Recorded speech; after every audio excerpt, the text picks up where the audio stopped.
Have you struggled to speak Russian because English grammar keeps getting in your way? I face the same frustration, which led me to create a simple, grammar-free method that's helped my students quickly master the accusative case. So in this video, I'm going to show you this easy-to-follow technique that'll massively boost your Russian by finally understanding when to use the accusative case. No English grammar required. Давайте начнем. Всем привет. Меня зовут Jared, я делаю русский язык легким. Do you remember back in the first grade when you were learning math and you had to learn 2 plus 3 and that seemed kind of hard? But fast forward to the 7th or 8th grade and then you got onto algebra and you had to do 2x divided by 5 equals 200. You had to solve for x. That was much more advanced, right? Imagine if you had never learned what 2 plus 3 was. You'd never learned your addition tables, and all of a sudden you get plopped into 7th grade math and you have to learn algebra. Wouldn't that be just too much to take on? That's what's going on in this video here today. I'm going to teach you the 2 plus 3 side of the accusative case, specifically when you need to use the accusative case. The algebra side is going to come in my next video, which I will link to at the end of this video, and that's going to be where you actually learn to put the endings on in Russian. Okay, and because we're not using English grammar, I'm going to teach this with examples. So let me give you the first example here, and I'm going to use the show Schitt's Creek to teach a lot of this today. But if you'll remember in one episode, Alexis's boyfriend, Mutt, buys her a bike. But he doesn't know that she doesn't know how to ride a bike. So she gets this bike and she's freaking out. And David, her brother, is kind of laughing at her. And Mutt, her boyfriend, knocks on the door, excited to say, "Hey, did you get the bike? Let's go ride." And Alexis turns to David for help. And she says, "David, you have to support me in this, okay?" That's the sentence I want to analyze right now. The primary use for the accusative case is answering the question, who or what. So in that sentence, you have to support me in this. Who or what does David have to support? Well, the answer is me, meaning Alexis, because Alexis is doing the talking. So in this case, because it answers the question, who or what, me would go into the accusative case. It's not that hard of a concept. Just remember, it answers the question, who or what. Okay, you try these. The first sentence, I love you. So who or what do I love? Well, in this case, it's who, and I love you. So you would go into the accusative case. Now, that could be anything. It could be that, I love Seattle. Happens to be my favorite city. So if I wanted to say, I love Seattle, Seattle would go into the accusative case. Here's another one for you to try. I'm reading a book. What word here would go into the accusative case? That's correct, book, because we say, who or what am I reading? Well, I'm reading a book. So book goes into the accusative case. Okay, there's one little facet I want to call out at this point, and that is that verbs don't go into the accusative case. Let me give you this example and you'll see what I'm saying. Let's say you are with a good friend there, right? And it happens to be a girl. She's your friend, but she's a girl. And she just got a text from your girlfriend, okay? They're good friends. And your friend is like, oh my gosh. And they're talking about you. And you're like, what are they talking about? What are they saying? And you turn to her and you say, I want to read the text. Now, we might be tempted to say that to read goes into the accusative case because I want, who or what do we want? We want to read. But to read is a verb. That can't go into the accusative case. But if we continue on that sentence, we say, I want to read. What do we want to read? Who or what would be the text. So the text goes into the accusative case there. I want to read the text. Okay, here's another example for you. See if you can get this one. I promise to finish my homework. What word or words in that sentence would go into the accusative case? That's correct. It would be my homework because we promise, what do we promise? To finish, but to finish is a verb, so we know that that can't go into the accusative case. But to finish what? Who or what? My homework. That's what we're finishing. So my homework would go into the accusative case. Okay, the examples that I've given you so far are pretty simple, right? I read a book. I love you. But we don't talk in simple sentences like that. Our dialogue is much more nuanced. It's much deeper. And because of that, there's kind of 4 nuances that you need to understand about the accusative case. And I'm going to give those to you right now. This is going to take your Russian proficiency up a whole nother level. So pay attention to these. If you're new to cases and the accusative case, you're probably thinking, well, this is pretty easy. I'm just going to take the word after the verb and put that into the accusative case, right? Well, that's not always the case. Okay, let's go back to Schitt's Creek to better understand this example. Do you remember the scene where David and Moira are making the family's enchiladas? Moira, David's mom, is trying to teach David how to make the enchiladas, although she doesn't really know how to do it herself. She's just bluffing her way through it. So she's holding this recipe and she's kind of reading off the things that he needs to do next. And she tells David that you need to fold in the cheese. And he kind of looks at her and he's like, "What do you do?" And she says, "David, I cannot show you everything." So if we look at the first sentence here as an example, you'll see that if we just incorrectly said the word after the verb always goes into the accusative case, you'll see that's not the case. David, I cannot show you everything. So what can she not show? In our incorrect rule here, we would think that it would be you, but that's not correct because she's not showing you, right? That would mean she's literally showing David to somebody or something. Remember, we're answering the question who or what, and that would be what she is showing. She's showing David, and she's not. She says, I can't show you everything. So what she can't show, what can't she show? Who or what? She can't show everything. Does that make sense? It's a little bit of a twist there. You got to really analyze it and get the logic behind it. And here's how David follows up. He says, okay, well, can you show me one thing? This might help you see it a little bit better. So you really got to stop and think about literally, specifically, what is he saying in this sentence? Okay, well, can you show me one thing? He isn't saying, can you show me? David knows where he is, who he is, how he looks. So Moira isn't literally physically showing David like he's on display. What he wants to know is, can you show me one thing? And the one thing is what would go into the accusative case there. Okay, you try one. I think this example will be a little bit easier for you to understand. I bought my friend an iPad. What do you think would go into the accusative case here? I'll give you just a few seconds to figure that out. That's right, iPad. Because I bought, who or what did you buy? You didn't buy your friend, right? Your friend isn't for sale. What you bought was an iPad. Whom you bought it for, your friend, that's whom you bought it for. Okay, let's go on to the next nuance here that you need to be mindful of. Going to go back to Schitt's Creek again for another example here. Do you remember when David and Moira go to Herb Ertlinger's vineyard? And he makes fruit wine, right? Which is kind of the whole premises of like, who makes fruit wine? They make fun of him for doing this, right?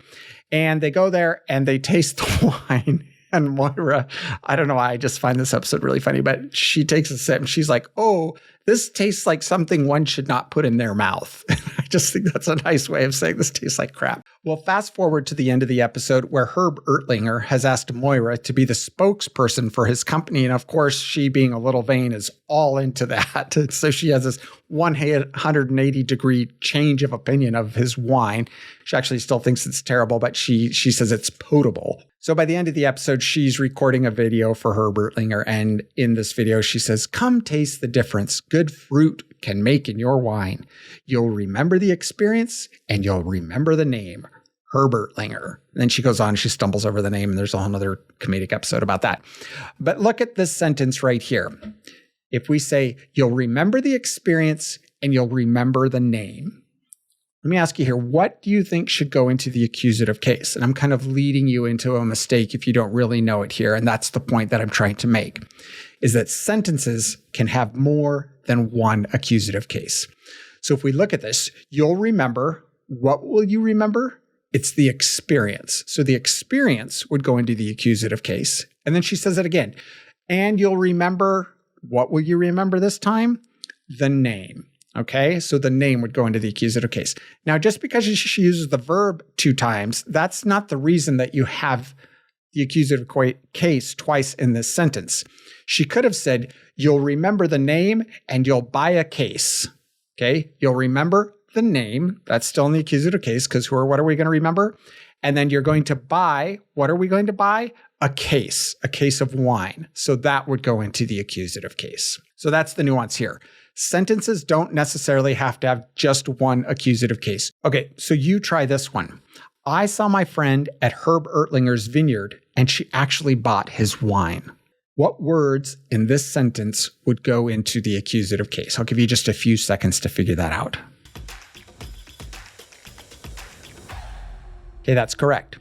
I saw, what did we see? My friend. So my friend goes into the accusative case at Herb Ertlinger's vineyard, and she actually bought, what did she buy? His wine. So his wine would go into the accusative case. Okay, let's go on to the next little nuance. And again, I'm going to teach this going back to Schitt's Creek. At the end of season 1, David runs away. And at the beginning of season 2, they start by looking for him. And finally, after 3 days, they find him on a farm with the Amish. And in this scene, Moira yells out to David, "We've come to take you home." And David answers, "Yeah, 3 days later." And that's the sentence I want to focus on. Yeah, 3 days later. You can see here that there is no accusative case in this sentence because there is no who or what question to answer. And just like in the last nuance where I explained there could be more than one word that takes the accusative case, in this nuance, I'm telling you there can be no words that take the accusative case. Okay? Let me give you one here for you to try. You'll see, and I think you'll get it a little bit better. She doesn't want to go. What doesn't she want? She doesn't want to go, but we know that to go is a verb and verbs don't go into the accusative case. It's kind of why I called that out earlier. So let's go back to Schitt's Creek with David being lost. Pick up on that dialogue here to teach this next nuance. Moira calls out David, "We've come to take you home." He responds, "Yeah, after 3 days." Moira says, "We didn't know where you were and your phone was off." And then David responds, "I texted Alexis 3 days ago." If we were following what we know up to this point about the accusative case, we would probably think that Alexis needs to go into the accusative case. I texted. Who or what did you text? Alexis. That's where this nuance comes into place. Certain verbs in the Russian language require certain cases, and you just have to memorize them. But in this case, when we are saying, I texted Alexis, the verb to text would require a different case. So Alexis wouldn't go into the accusative case. I'm just calling that out now. So when those situations come up, you're not scratching your head and you're like, Jared doesn't know what he's talking about. He told me that, that if it answers who or what, it goes in the accusative case. And now here it doesn't. So I'm totally lost. All that you need to know at this point is that some verbs require certain cases and can override the standard methodology that I've taught you today. Prepositions quite often require certain cases. And we'll talk about that in a separate video. Again, subscribe if you want to learn about that, but that's way beyond the scope of this video. So let's take the example, I want to be a doctor. What do you want? You want to be is a verb, so we know that that doesn't go into the accusative case. But what do I want to be? I want to be a doctor. And normally we would think, okay, who or what is he going to be? He's going to be a doctor. So we would put that into the accusative case. But we don't, because in Russian, the verb to be, быть, requires the instrumental case. Again, don't worry about that right now. All I'm calling out is here is another exception. Don't get frustrated at this point. It's fine. It's okay. As you learn the verbs and you learn what cases they take, it's going to be a lot easier than what you're probably thinking in your head right now. I promise you, it's going to be easier than you think. Okay, here comes probably the most important part of this video. I'm going to give you a few different sentences, and I want you to identify which words go into the accusative case. Don't skip this step. I know a lot of you are going to be tempted to click off the video and go watch another one here. This is where you learn the 2 + 3 = 5. If we go back to my math metaphor at the beginning of this video, you have to know this concept in order to go learn algebra, which is how to put the endings on. In fact, you want to get to the point where you're like, this is so easy, right? 2 + 3. None of us have an issue knowing what that is and what the answer is. That's easy for us. We did that in kindergarten. That's where you want to get to the accusative case. Okay, and before I give you the sentences, let's do a quick recap. Remember that the accusative case answers the questions who or what. Sentences can have more than one word in the accusative case in each sentence, or they could have no words that require the accusative case in the sentence. And then the last one we talked about there is that verbs and prepositions can override everything that we've learned in this video. In the examples I'm going to give you, I'm not going to give you any verbs that would override the accusative case because you don't know that yet. That would be unfair. So just know that we're really focused on the first 3 nuances there, 1, 2, and 3. All right, here we go. If you know your Schitt's Creek, you're going to get the reference to the first 3 examples here. If you don't know it, no worries. Doesn't matter. Oh, good. Now I see bubbles. 5 seconds to figure out what words in that sentence would go into the accusative case.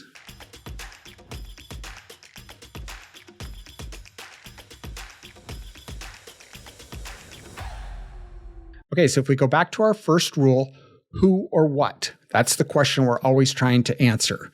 What do I see? I see bubbles. So bubbles would go into the accusative case. All right, next one. I may have confused the engraver.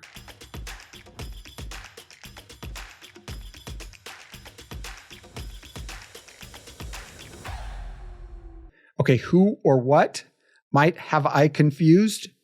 The engraver. So the engraver goes into the accusative case.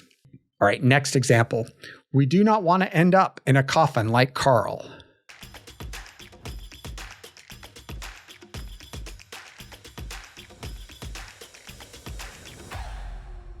Okay, this one's kind of tricky.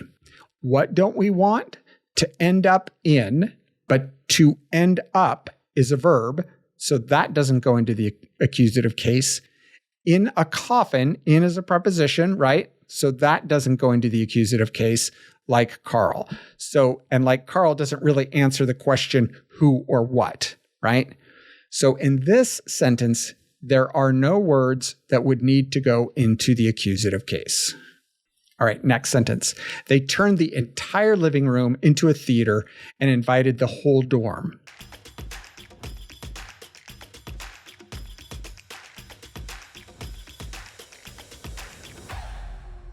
Okay, remember, we're answering the question who or what. What did they turn? The entire living room. So that would go into the accusative case because it answers the question who or what was turned. Into a home theater and invited the whole dorm. So who or what did they invite? The whole dorm. So that would go into the accusative case. We decorated the balcony with string lights and painted the chairs neon pink.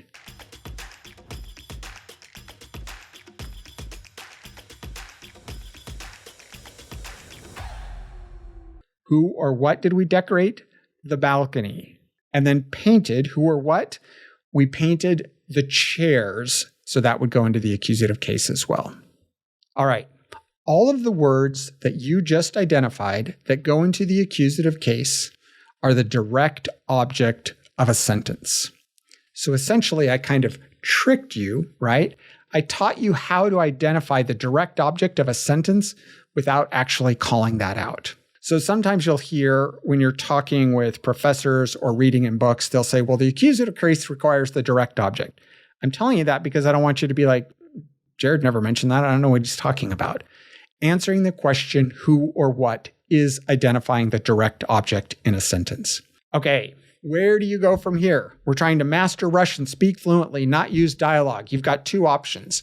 If you're still a little confused and you're still getting some of the words wrong as to which words go into the accusative case, go watch this video. I've got a whole bunch of different sentences. If you're like, nope, I got it. I know what we're doing. I'm ready for the next level. Then you want to go watch this video. That's the algebra side of the metaphor I gave you here earlier. And I'm going to show you what endings you need to put on the words in Russian to identify that they are in the accusative case. Спасибо. И увидимся.